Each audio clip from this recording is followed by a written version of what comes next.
आज मो सौभाग्यर विषय भारत वर्ष रे जेंती आम महात्मा गांधी को राष्ट्रपुरुष मानु से भली भावे ओडिशार आमर समस्त ओडियावासी मानकर आराध्य उत्कलमणि गोपबंधु घर को मुझे आसपे सुजोग प्राप्त कर घर को आसली बंधु बांधव को भेट कली माल्यार्पण करी मूर्ति उपर किंतु दुखित मुझे जीर्ण शीर्ण अवस्था घर अच्छी भांगी पड़ी से घरटे गोटे स्मारक नहीं एठी कहीं ना एत बड़ सक्षम राज्य आमर ओडिशा ओडिशार गांधी उत्कलमणि गोटे स्मारक ओडिशा कहीं तैयारी करि पारि नाही घर आज ये अवस्था कहीं पड़ी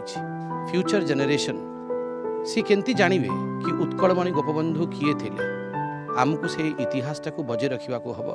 ताकू सुरक्षित कर रखा हम संबित पात्र आसी बहुत खुशी विषय यहाँ पवित्र जगह गोटे एठी राजनीति कौन तो कहीं जानती जानी एत वर्ष एमती अवस्था घर न था किंतु जेहेतु एत बड़ लोक जड़े आसी बहुत खुशी कथा बुलिकिन आम घर पीठ सब गले भगवान जदि जगन्नाथ चाहिए ताले से निश्चय यार किसी उन्नति करेंगे मुझे आपको प्रतिश्रुति देकी जाऊँगी कि आमे जदि जीतबू यहाँ गोटे मिनिमम कथा आज्ञा मोर इतिहास को सुरक्षित करवा गोपबंधु घर को आम गोटे स्मारक परिवर्तित करवा परिवार पे गोटे नुआ घरटे बनइबा उत्कलमणि ना